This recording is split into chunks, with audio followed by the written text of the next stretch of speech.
একদিন বনি ইসরায়েলের কয়েকজন লোক হজরত দাউদ আলাইসাল্লামের কাছে উপস্থিত হয়ে বলল, হে নবী, আমাদের জন্য কিয়ামতের কিছু আলামত দেখান, যাতে আমাদের ঈমান আরও মজবুত হয়।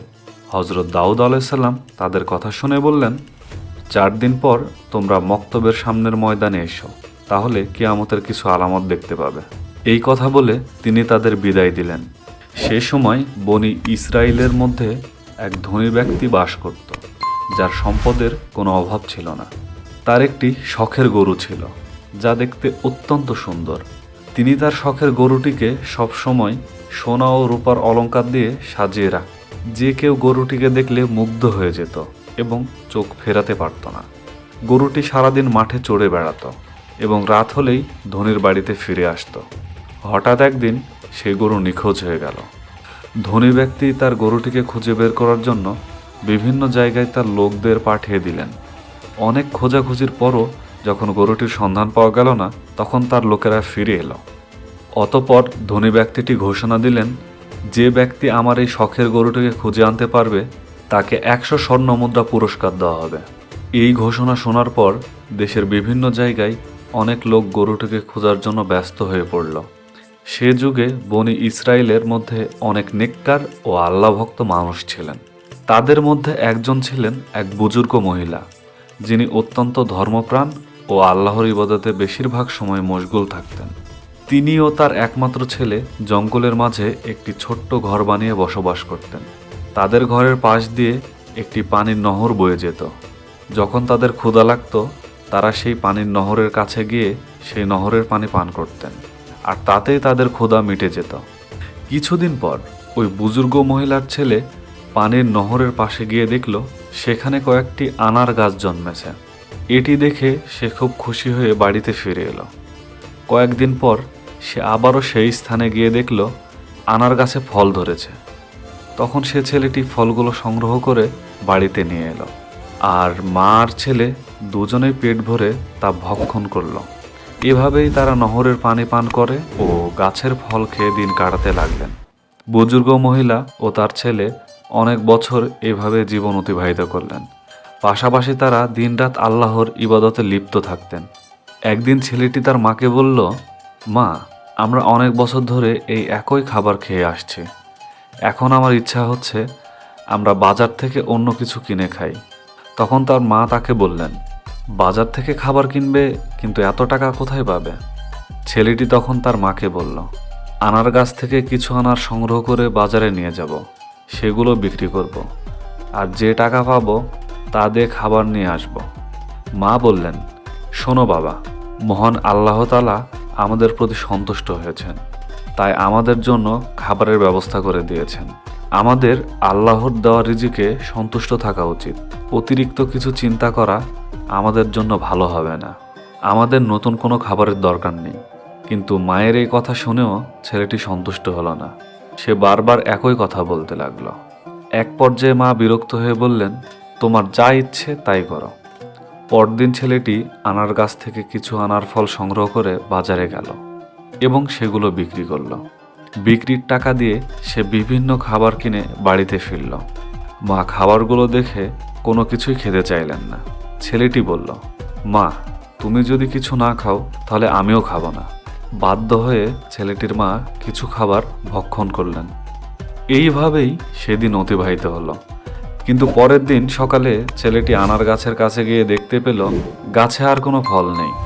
এটি দেখে সে হতাশ হয়ে বাড়িতে ফিরে মাকে এসে জানালো, মা, আজ হঠাৎ করে গাছে কোনো ফল ধরেনি। মা চুপচাপ রইলেন, কোনো উত্তর দিলেন না।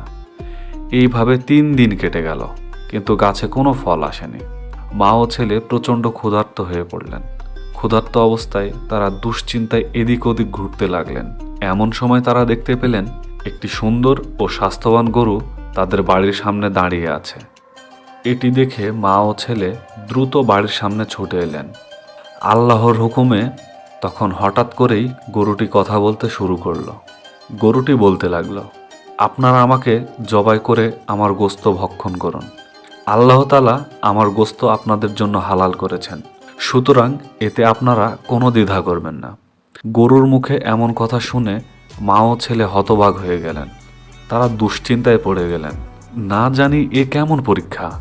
বুজুর্গ মহিলাটি বললেন, জানি না এই গরু কোথা থেকে এসেছে, আর এই গরুর গোস্ত খেয়ে আমরা কোনো বিপদে না পড়ি। ছেলেটি তখন বলল, মা, গরু নিজেই বলছে যে সে আমাদের জন্য হালাল। যদি কোনো ভুল হয় সেটি গরুর, আমাদের নয়। আল্লাহ আমাদের রিজিক বন্ধ করে হয়তো এই গরুটিই পাঠিয়েছেন। আসুন গরুটি জবাই করে ক্ষুধা নিবারণ করি। অবশেষে বুজুর্গ মহিলা ছেলের কথায় রাজি হলেন। গরুটি তখন নিজেই তার গলা মাটির সঙ্গে মিশিয়ে দিল, যেন জবাই করার জন্য প্রস্তুত। ছেলেটি একাই গরুটিকে জবাই করল এবং সমস্ত কাজ সম্পন্ন করল। এরপর তারা গরুর গোস্ত কাবাব করে খেল এবং পরের দিনের জন্য রেখে দিল। এইদিকে বনি ইসরায়েলের সেই ধনী ব্যক্তি তার সবচেয়ে বিশ্বস্ত এক মহিলাকে নির্দেশ দিলেন, আমার গরু যে কোনো মূল্যে খুঁজে বের করো, দরকার হলে বাড়ি বাড়ি তল্লাশি করো। মহিলাটি খোঁজ করতে করতে জঙ্গলের নির্জন এলাকায় এসে পৌঁছালো। হঠাৎ সে একটা স্থানে দেখতে পেল এক জায়গায় পড়ে আছে গরুর চামড়া ও হাড়। তার মনে সন্দেহ জাগল। সে আর দেরি না করে দ্রুত বুজুর্গ মহিলার বাড়িতে প্রবেশ করলো। গিয়ে দেখে মা ও ছেলে গরুর কাবাব খাচ্ছে। সে মহিলাটি বলল, আমি খুব ক্ষুধার্ত, আমাকে কিছু কাবাব খেতে দিবেন? বুজুর্গ মহিলা দয়া করে তাকে কিছু কাবাব দিলেন। খাবার খেয়ে মহিলা অবাক হয়ে বলল, বাহ, খুব সুস্বাদু কাবাব, আমি কিছু বাড়িতে নিয়ে যেতে চাই, সেখানেও মজা করে খাবো। এই বলে মহিলা চলে গেল।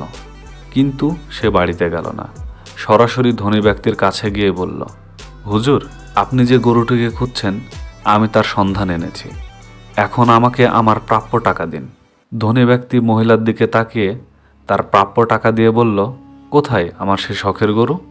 তখন মহিলাটি বলল, আপনার গরু জীবিত নেই, তবে যারা আপনার গরু নিয়েছে তাদের সন্ধান আমি দিতে পারি। ধনী ব্যক্তিটি তখন বলল, তুমি বলো, কারা সেই লোক? তখন মহিলাটি বলল, এই জঙ্গলের নির্জন এলাকায় একজন বৃদ্ধা ও তার ছেলে একটি ছোট্ট ঘর বানিয়ে থাকে এবং সেখানে ইবাদতের নামে মিথ্যা মিথ্যা ভান করে চুরি ডাকাতি করে। আপনার গরুটিকে তারা জবাই করে কাবাব করে খেয়ে ফেলেছে। গরুর চামড়া ও হাড্ডি এখনও বাইরে পড়ে আছে। এই দেখুন, তার প্রমাণ আমার সাথে। আপনি এখনই আপনার লোকদের পাঠিয়ে তাদেরকে বন্দি করুন। অতঃপর ধনী ব্যক্তিটি দেরি না করে হজরত দাউদ আলাইহিস সালামের নিকট হাজির হলো এবং উনাকে সম্পূর্ণ ঘটনা খুলে বলল। হজরত দাউদ আলাইহিস সালাম তার লোকদের হুকুম করলেন, তোমরা যাও, এক্ষুনি ওই বৃদ্ধা ও তার ছেলেকে এখানে ধরে নিয়ে আসো। কিছু সময় পর হজরত দাউদ আলাইহিস সালাম যখন ইবাদতখানায় ছিলেন, তখন হজরত জিবরাইল আলাইহিস সালাম হঠাৎ আগমন করলেন এবং বললেন, হে আল্লাহর খলিফা হজরত দাউদ আলাইহিস সালাম, আপনার নিকটে বনি ইসরায়েলের ধনী ব্যক্তি যে অভিযোগ করেছে সেটা এক বিশাল রহস্য। এই ধনী ব্যক্তিটি একসময় ওই বৃদ্ধার স্বামীর চাকর ছিল। বৃদ্ধার স্বামী একসময় বিশাল বড় ব্যবসায়ী ছিল। একদিন ওই বৃদ্ধার স্বামী এই ধনী ব্যক্তিকে নিয়ে ব্যবসার উদ্দেশ্যে সিরিয়া সফর করেন। অনেক পথ অতিক্রম করার পর তারা ক্লান্ত হয়ে পড়েছিল, তাই একটি নির্জন জায়গায় বিশ্রাম করছিল। তখন বৃদ্ধার স্বামীর চাকরের মাথায় খারাপ চিন্তা আসে এবং ওই বৃদ্ধার স্বামীকে ঘুমন্ত অবস্থায় কতল করে। তারপর সমস্ত ছাগলসহ আরও মালামাল নিয়ে চাকরটি মিশরে চলে যায়। সেখানে সমস্ত কিছু বিক্রি করে, শুধুমাত্র এই গরুটি ছাড়া, যার ফলে বিশাল অর্থ সম্পদের মালিক হয়ে যায়।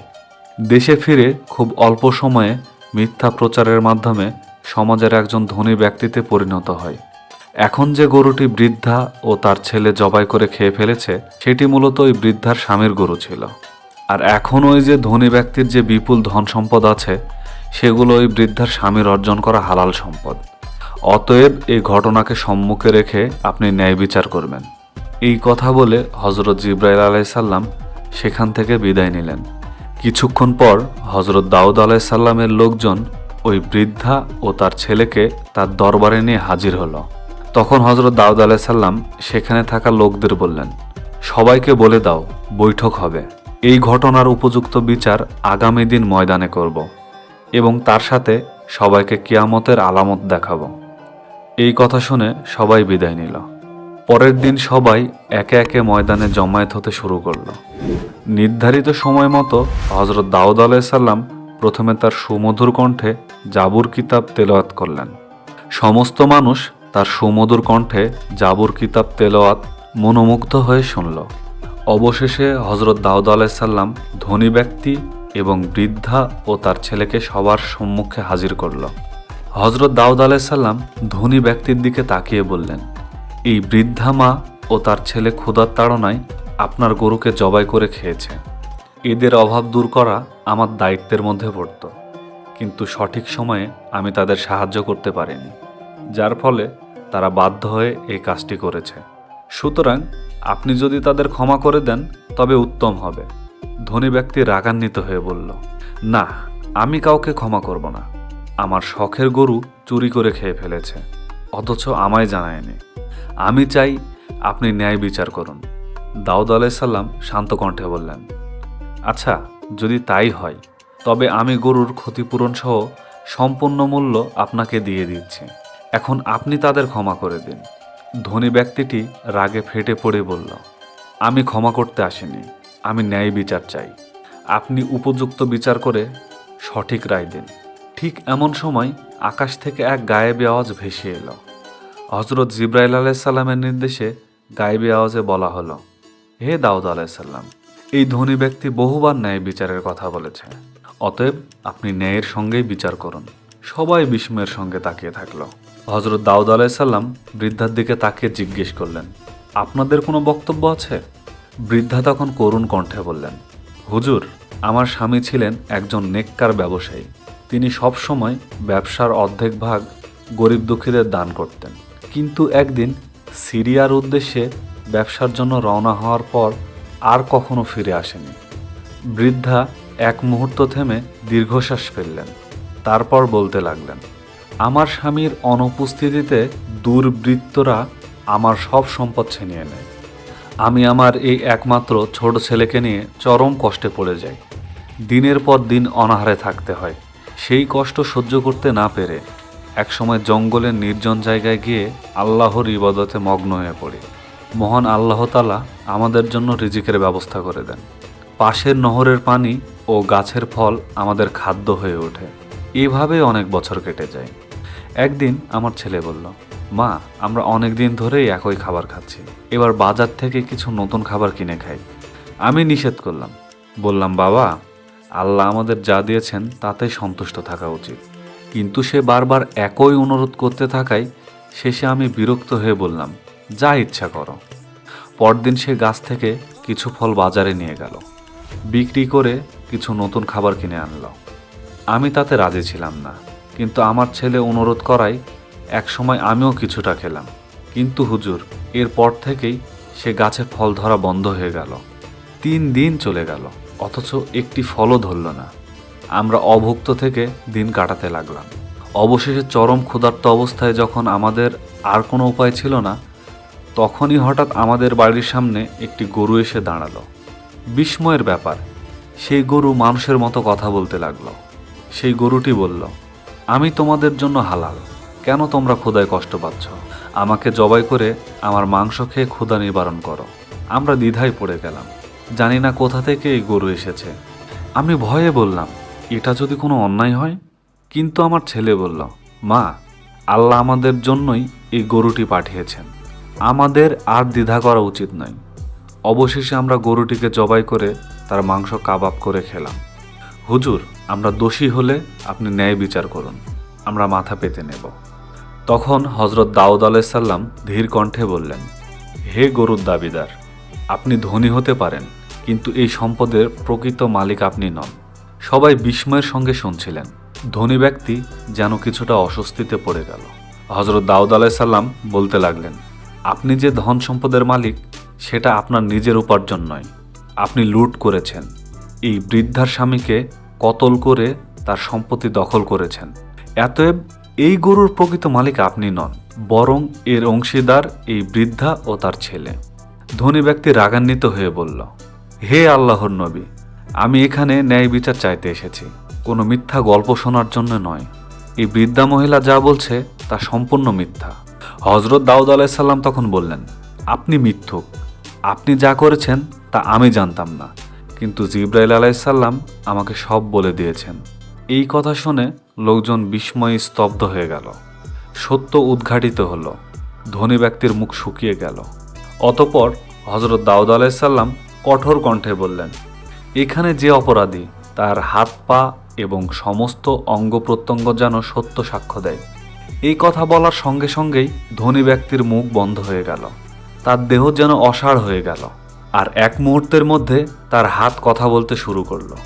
হুজুর, আপনার কথাই সত্য। আমি আমার মালিককে ছুরি দিয়ে কতল করেছি। এরপর সমস্ত ধন সম্পদ লুট করে প্রচুর সম্পদের মালিক হয়েছি। এরপর একে একে তার পা, চোখ, জিহ্বা, সমস্ত অঙ্গ প্রত্যঙ্গ সত্য বর্ণনা করতে লাগলো। উপস্থিত সবাই শিউরে উঠল। এবার হযরত দাউদ আলাইহিসসালাম ঘোষণা করলেন, এই ধনী ব্যক্তি আসলেই অপরাধী। অতএব তার ধন সম্পদ ও যাবতীয় সব কিছু এই বৃদ্ধা ও তার ছেলেকে ফিরিয়ে দাও এবং এই খুনি ব্যক্তিকে কতল করো। সঙ্গে সঙ্গে এই আদেশ কার্যকর করা হলো। বৃদ্ধা ও তার ছেলে আল্লাহর দরবারে কৃতজ্ঞতায় সিজদায় লুটিয়ে পড়ল। আশেপাশের মানুষ এই দৃশ্য দেখে হতবাক হয়ে গেল। এরপর দাউদ আলাইহিসসালাম বললেন, আজকের এই ঘটনা তোমাদের জন্য কিয়ামতের নিদর্শন। মনে রেখো, দুনিয়ায় যে যা করবে কিয়ামতের দিন তার নিজের অঙ্গ প্রত্যঙ্গই সাক্ষী দেবে। সুতরাং যদি তোমরা সেদিন মুক্তি চাও তবে আল্লাহর বিধান মেনে চলো এবং ন্যায় বিচারের পথ অনুসরণ করো। এটাই তোমাদের জন্য উত্তম।